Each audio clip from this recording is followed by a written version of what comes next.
So today I'm in yellow because of the yellow wiggle. Now the Wiggles you've probably heard of, and they reunited to do a benefit concert for the Australian Bushfires that you've probably also heard of. And Greg Page retired back in 2006 after a series of fainting spells when he was diagnosed with POTS that you probably haven't heard of. So this video I wanted to do a little bit of explaining on what POTS is, what happened to Greg Page and what they found when they revived him and sent him to hospital.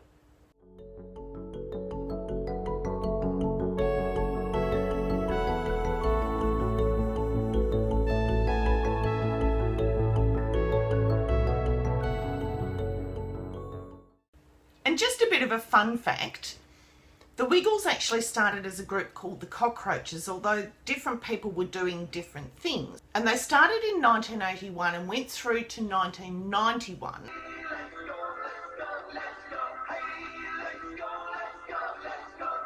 Where they decided to start a children's music group, and that's where the Wiggles were born. And so Greg Page, as part of the Wiggles, started recording songs for kids. They had childhood education backgrounds and they had music backgrounds. And they had famous songs like The Big Red Car, Yummy Yummy. It all sounds very odd saying there's a famous song called Yummy Yummy, but they were synonymous with children's entertainment, and they even went on tour with a deal into the United States. However, Greg Page started to suffer fainting spells and he was getting a bit of slurred speech, and he wasn't able to go on tour into the United States because of his health issues. And so they eventually diagnosed him with a thing called POTS, postural orthostatic tachycardia syndrome. So in order for me to explain this, I need to first explain a little bit about the nervous systems within our body. So we have nervous systems that are just automatic, that automatically happen. That's part of the autonomic nervous system. And then we have the part of the nervous system that we can control. So that's our movements. Our breathing sort of goes across both. Someone can say to us, take a deep breath, and we can do it.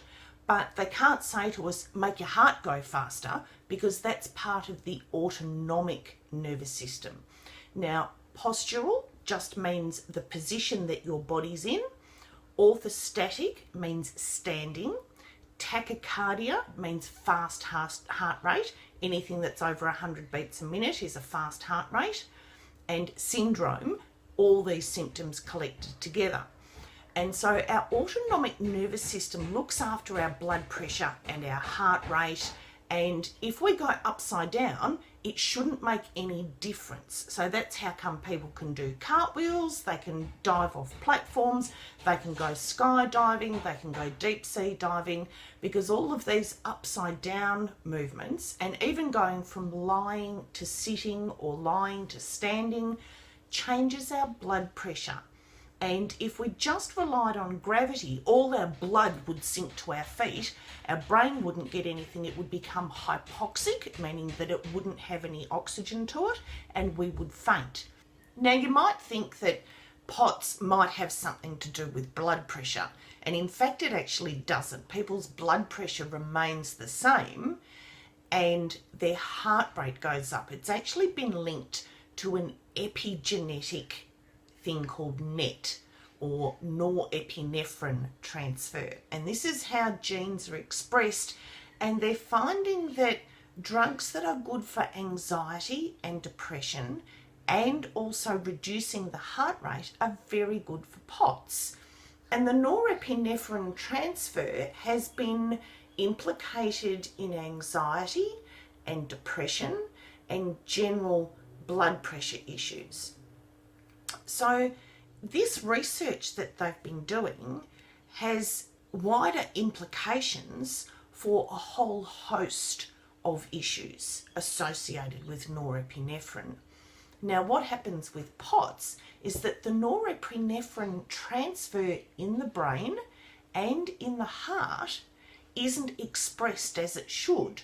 And so your heart rate goes up trying to keep things going, and your brain starts to become hypoxic. And so you do what's called syncope.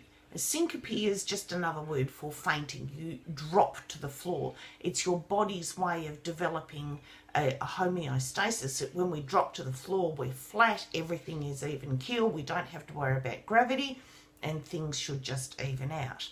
So this is actually what Greg Page did at the end of the song. He went off to the side of the stage and he went to lie down flat. Now, the other band members had seen him, oh, Greg's just having a lie down, and they were used to him doing this. He would feel a little bit of lightheadedness, so he would go and lie down and everything would even itself out, and then he could continue on. However, Greg also had a blocked artery. Now, a blocked artery is what we call atherosclerosis. It's where plaque builds up in the arteries to the point that the blood can't get through.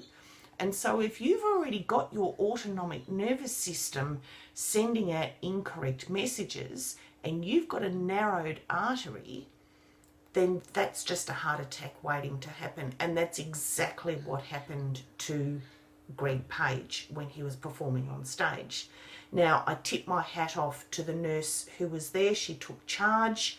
She got early CPR. Now, we talk about early everything. We talk about early CPR.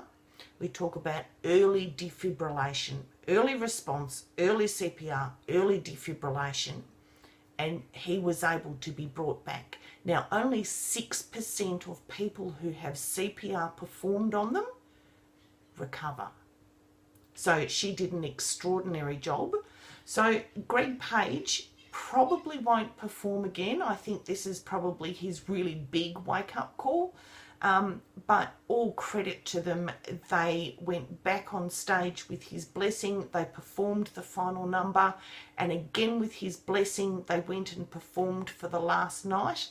And this is for a fantastic cause. This is for the Australian Bushfires. I'm about to go up to Bairnsdale to take some supplies up to our wildlife sanctuaries, and this has just been so expansive that the response to it has just been wonderful. So thank you so much from just a little person in Australia who's trying to get a little bit of education out to people. So now you know what's happened to Greg Page. He's got POTS, postural orthostatic tachycardia syndrome, and he's had atherosclerosis that has likely either been stented or bypassed. He's had a heart attack. He's had a cardiac arrest. Those two are different things. A heart attack is where your heart is deprived of oxygen and it gets a bit cranky and you get a bit of chest pain. A cardiac arrest is where your heart stops. His heart stopped and it was able to be restarted. And they restarted it with chest compressions, early CPR. And if you listen to Dr. Mike, he goes on about chest compressions. Learn how to do them. You might just save someone's life.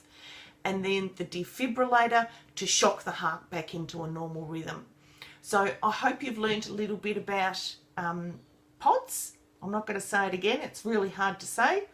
And I hope you've learned a little bit about the Wiggles and about what Greg Page has just gone through. It absolutely horrendous ordeal. I hope you're following the Australian bushfires. These after effects are going to go on for months, if not years. So please support in any way that you can, even if it's just by offering your thoughts and prayers. Please do so. All right, thank you very much for watching another video from the Nurses Hub. Please hit subscribe and join the village and share the love. It really helps me. My aim this year is to get to 1,000 subscribers. And have a look at the video about why I'm doing all of this. All right, thanks for watching.